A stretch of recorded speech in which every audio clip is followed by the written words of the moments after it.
Welcome to Pratap classes. दोस्तों, Pratap classes के YouTube channel पर आपका स्वागत है। आज है 1 जनवरी 2026 और 1 जनवरी 2026 के जितने भी इंडिया और वर्ल्ड के जो करंट अफेयर्स के क्वेश्चन बनते हैं, आज उनका अपने डिस्कशन करेंगे। पूरा वीडियो ध्यान से देखना और लास्ट में आपसे क्वेश्चन पूछूंगा जिनके जवाब आपको कॉमेंट बॉक्स में देना होगा। आज अपने पढ़ेंगे डीआरडीओ ने 31 दिसंबर को परले मिसाइल का सफल परीक्षण किया।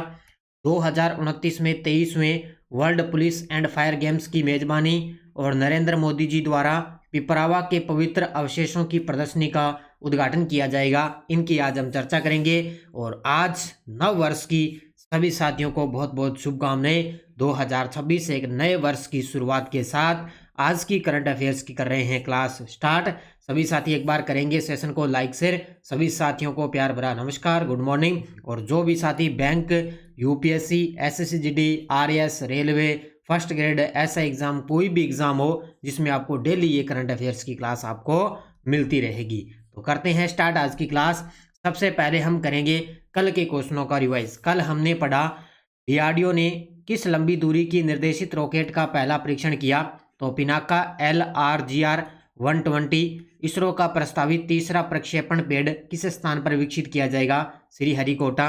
इजराइल के प्रधानमंत्री बेंजामिन नेतन्याहू ने किसे 2026 में इजराइल शांति पुरस्कार सम्मानित करने की घोषणा की, डोनाल्ड ट्रंप को। भारतीय तटरक्षक बल ने क्षेत्रीय स्तर का प्रदूषण प्रतिक्रिया अभ्यास RPREX 2025 कहां आयोजित किया, मुंबई में। दोहा में आयोजित FIDI विश्व रैपिड शतरंज चैंपियनशिप 2025 में महिला वर्ग के अंदर कांस्य पदक किसने जीता, कोनेरू हम्पी ने।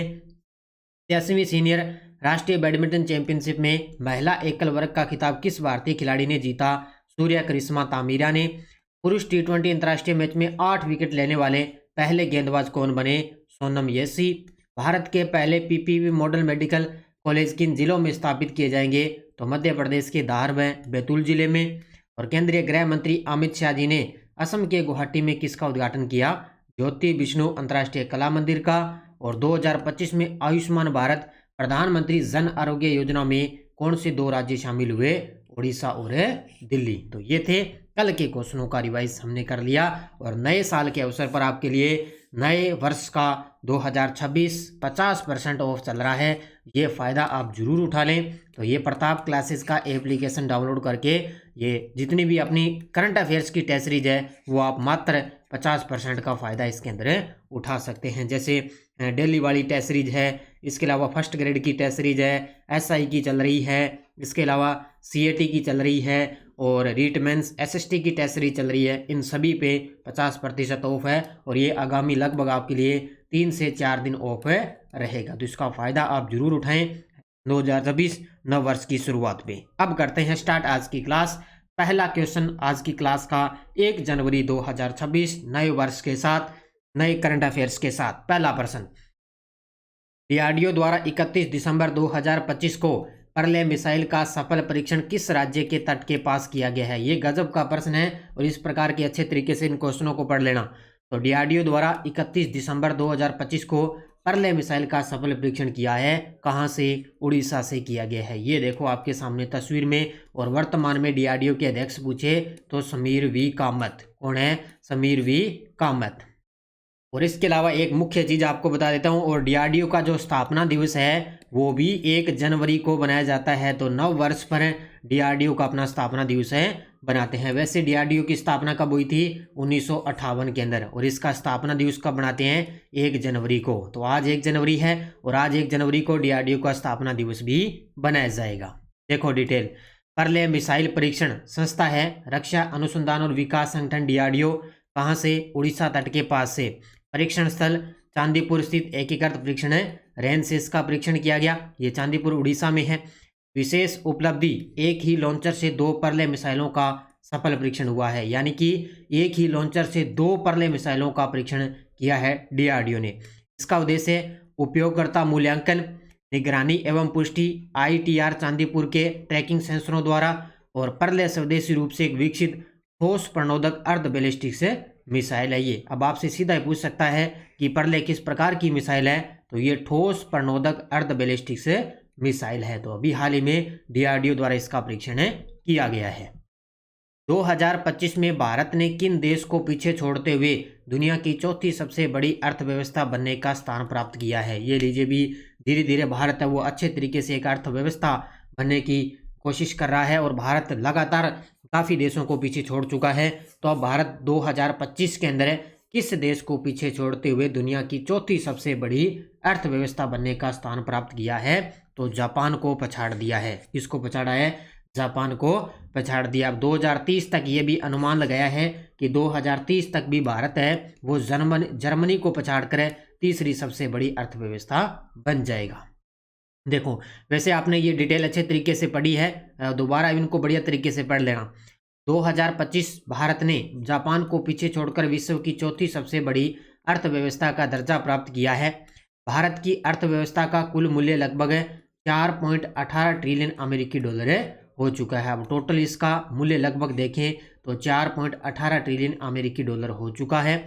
आर्थिक आकार के आधार पर भारत से आगे केवल संयुक्त राज्य अमेरिका है, चीन है और जर्मनी का स्थान आता है। यानी कि इससे पहले अब 1 नंबर पे अमेरिका है, 2 नंबर पे चीन है, 3 नंबर पे जर्मनी है। भारत वर्तमान में वैश्विक स्तर पर चौथे स्थान पे है। अनुमान है कि 2030 तक भारत जर्मनी को पीछे छोड़ देगा और 2030 तक भारत का अनुमानित जो सकल घरेलू उत्पाद है यानी कि जीडीपी है वो हो जाएगी 7.3 ट्रिलियन डॉलर तक पहुंच जाएगी। ये अनुमान लगाया गया है।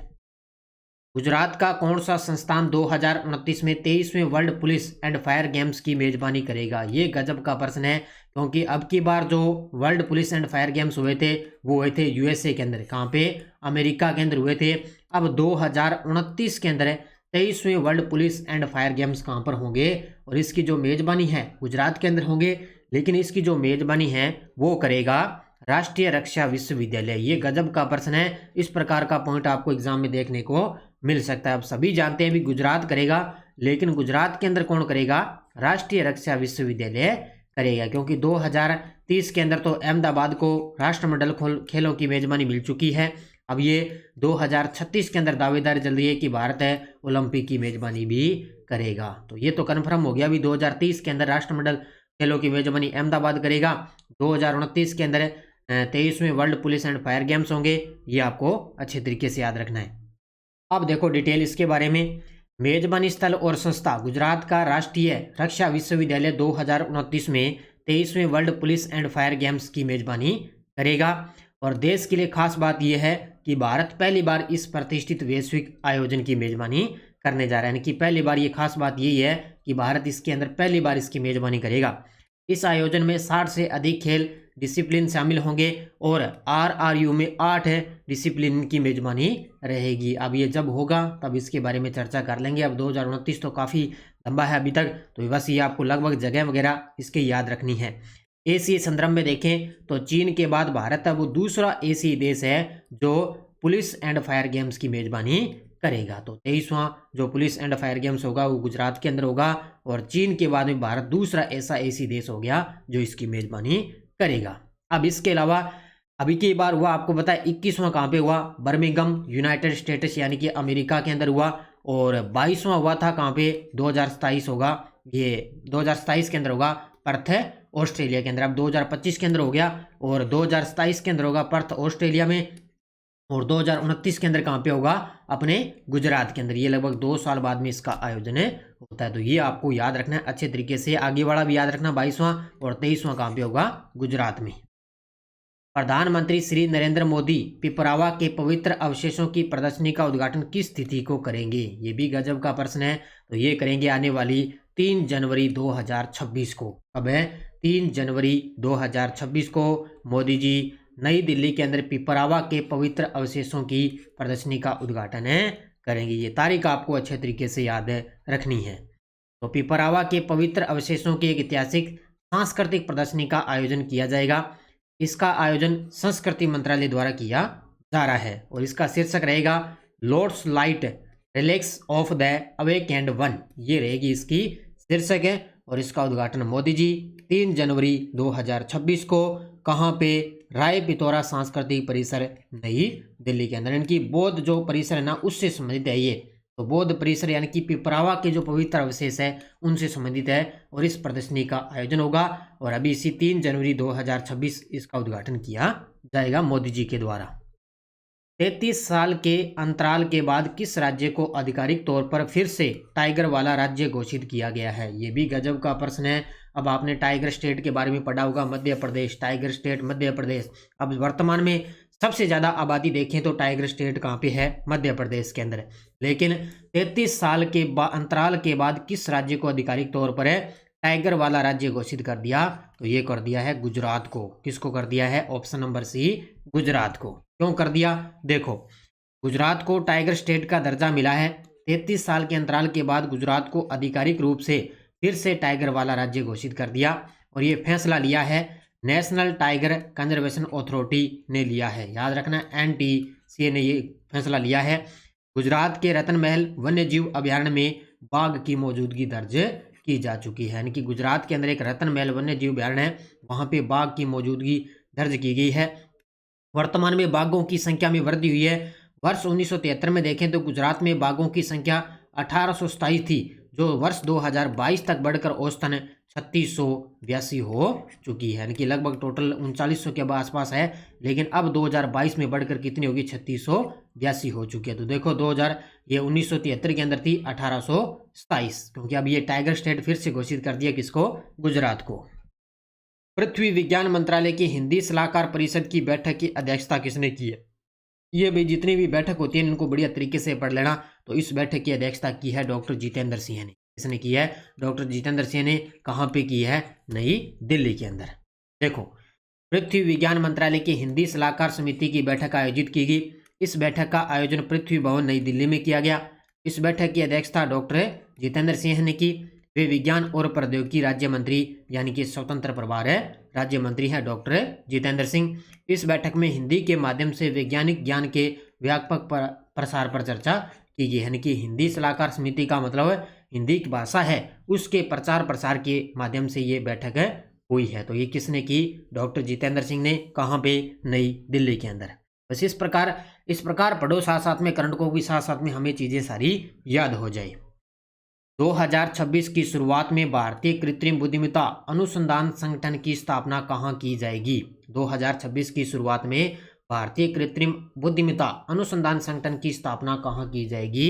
तो गिफ्ट सिटी गांधीनगर गुजरात के अंदर। कहाँ पे? ये देखो आपके सामने तस्वीर में 2026 की शुरुआत में होगी भारतीय कृत्रिम बुद्धिमत्ता अनुसंधान संगठन की स्थापना गिफ्ट सिटी गांधीनगर गुजरात में। इस प्रकार के प्रश्न मिलेंगे क्योंकि आजकल AI का सिस्टम चल रहा है, तो लगभग AI की क्वेश्चन बन रहे हैं। तो गुजरात जनवरी 2026 में गिफ्ट सिटी में IAIRO की स्थापना करेगा। संगठन भारतीय कृत्रिम बुद्धिमत्ता अनुसंधान संगठन के द्वारा। कहाँ पे? गांधीनगर गुजरात में। प्रारंभ तिथि 1 जनवरी 2026। PPP मॉडल के तहत भारत का पहला राज्य नेतृत्व वाला AI अनुसंधान ये निकाय रहेगा और इसके अंदर कुल व्यय कितना आएगा? 300 करोड़ रुपए का पहले 5 वर्ष के अंदर। यानी कि पहले 5 वर्ष के अंदर इसके अंदर बजट रहेगा 300 करोड़ रुपए का। तो इसकी शुरुआत होने जा रही है 1 जनवरी 2026, यानी कि आज से इसकी शुरुआत हो जाएगी। तो इसको याद रखना। कहाँ पे? गांधीनगर गुजरात में। अब देखो आपके सामने वन लाइनर करंट। पहला है, केंद्रीय गृह मंत्रालय ने वरिष्ठ IPS अधिकारी राकेश अग्रवाल को राष्ट्रीय जांच एजेंसी के महानिदेशक का अतिरिक्त प्रभार सौंप दिया गया है। तो केंद्रीय मंत्रालय ने वरिष्ठ IPS जो अधिकारी हैं राकेश अग्रवाल, इनको राष्ट्रीय जांच एजेंसी के महानिदेशक का अतिरिक्त प्रभार सौंपा। बांग्लादेश की पहली महिला प्रधानमंत्री खालिदा जिया का 80 साल की आयु में निधन हो गया।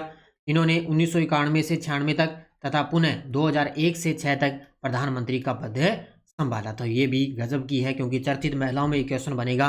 बांग्लादेश की पहली प्रधानमंत्री खालिदा जिया का निधन हो चुका है। और हुरून इंडिया ने रिच लिस्ट 2022 में अरिस्ता नेटवर्क्स कंपनी की CEO है जयश्री उल्लाल। ये भारतीय मूल के लीडर्स यानी कि CEO दुनिया के अंदर टॉप पे रह चुकी है। तो हुरून इंडिया रिच लिस्ट 2025 के अंदर जयश्री उल्लाल है, ये दुनिया के अंदर सबसे टॉप पे है। तो ये तीनों की तीनों अच्छे तरीके से पढ़ लेना। ये टेलीग्राम ग्रुप है, कोई सूचना, कोई लिंक, कोई नोटिफिकेशन सब आपको टेलीग्राम पे सूचना मिल जाती है। तो आज नव वर्ष की शुरुआत है, आप भी एक नए तरीके से एक नए साल की अच्छे तरीके से शुरुआत करो। पिछले वीडियो का क्वेश्चन क्या था? प्रधानमंत्री मोदी ने किस शहर में राष्ट्र प्रेरणा स्थल का उद्घाटन किया है? तो ये किया है लखनऊ के अंदर। बहुत सारे विद्यार्थियों ने बड़े गजब के जवाब दिए, उन सभी को बहुत बहुत शुभकामनाएं। अब देखो क्वेश्चन फॉर यू, महाराष्ट्र के किस जिले में किशमिश रिसर्च सेंटर स्थापित किया जाएगा? नासिक, पुणे, सांगली, सोलापुर। इसका जवाब आपको कमेंट में देना है। ये भी गजब का प्रश्न है। तो ये थी आज की अपनी क्लास। नए ऑफर के साथ नए साल पर आपको लगातार ऑफ चल रहा है 50% का। ये टेस्ट सीरीज आप जरूर लेना 2026 की। इसमें आपको डेली क्लास का test, daily PDF, weekly test, monthly test आपको मिलता रहेगा। इसकी वैधता रहेगी 31 दिसंबर 2026 तक, और 2025 का भी पूरा फ्री मिलेगा, और 2026 का भी पूरा आपको करंट इसके अंदर मिलेगा। जरूर आप इसको ज्वाइन करें। अभी ऑफ चल रहा है 2-3 दिन के लिए। बाकी फर्स्ट ग्रेड की करंट की टेस्ट सीरीज चल रही है, राष्ट्रीय, अंतर्राष्ट्रीय, राजस्थान, तीनों का करंट आपको एक साथ उपलब्ध हो जाएगा। SI की करंट अफेयर्स की टेस्ट सीरीज है, CAT की चल रही है, 12वीं लेवल, ग्रेजुएशन लेवल दोनों की, रीट मेंस SST की चल रही है। ये भी आप ले सकते हो अच्छे तरीके से। तो सभी साथी करेंगे वीडियो को जाते जाते लाइक शेयर। धन्यवाद। जय हिंद, जय भारत, जय राजस्थान।